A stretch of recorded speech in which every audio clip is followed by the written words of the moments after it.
12 जून 2025 दोपहर 1:38 पर air India की फ़्लाइट 171 ने अहमदाबाद इंटरनेशनल एयरपोर्ट के रनवे नंबर 23 से उड़ान भरी।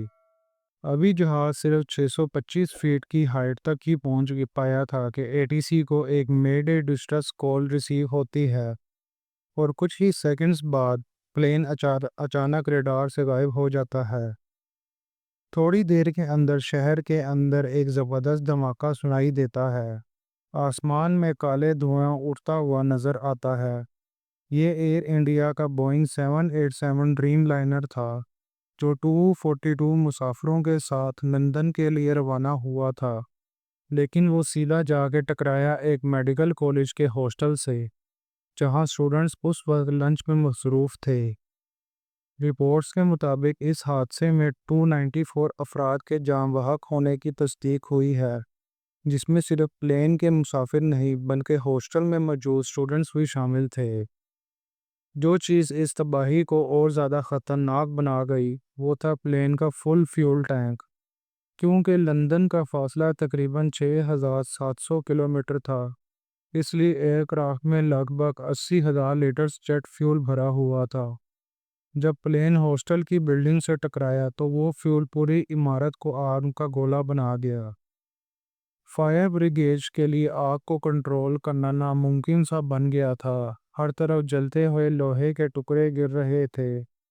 ये Boeing 787 dream liner flight Ahmedabad से लंदन जा रही थी, जिसमें 230 पैसेंजर्स और 12 क्रू मेंबर सवार थे। 169 पैसेंजर्स इंडिया से थे, 53 ब्रिटिश नेशनलिटी के थे, 7 पुर्तगाल से और 1 कनाडा से।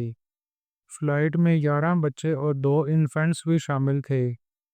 कमांड कॉकपिट में थे कैप्टन सुमीत सबरवाल और फर्स्ट ऑफिसर क्लाइव कुंदर। दोनों ही तजुर्बाकार पायलट्स थे। लेकिन हैरानकुन तौर पर इतने बड़े क्रैश के बावजूद एक शख्स जिंदा बच गया। रमेश विश्वास कुमार, जो कि सीट नंबर 11A पर इमरजेंसी एग्जिट के करीब बैठा हुआ था। उसने मीडिया को बताया कि एक जोर का धमाका हुआ और चंद सेकंड्स में हर तरफ लाशें बिखर गई। वो डर के मारे भाग गया और किसी ने उसे एम्बुलेंस में डाल दिया। उसका भाई अजय, जो कि उसके साथ सफ़र कर रहा था, अब तक लापता है। ये एयरक्राफ्ट 11 साल पुराना था, लेकिन एविएशन दुनिया में बोइंग 787 की रेपुटेशन अच्छी मानी जाती है। उसलिए उस वक्त मौसम बिल्कुल क्लियर था, ना तूफान, ना बारिश और ना लो विजिबिलिटी। तो फिर सवाल उठता है, प्लेन क्यों गिरा?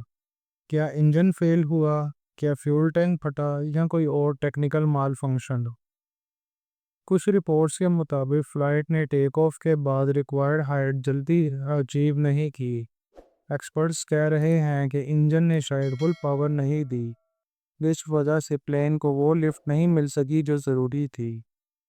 बोइंग 787 ड्रीम लाइनर को आमतौर पर एक सेफ एयरक्राफ्ट समझा जाता है, लेकिन पहले भी इस मॉडल में बैटरी फॉल्ट्स और सॉफ्टवेयर बग्स रिपोर्ट हो चुके हैं।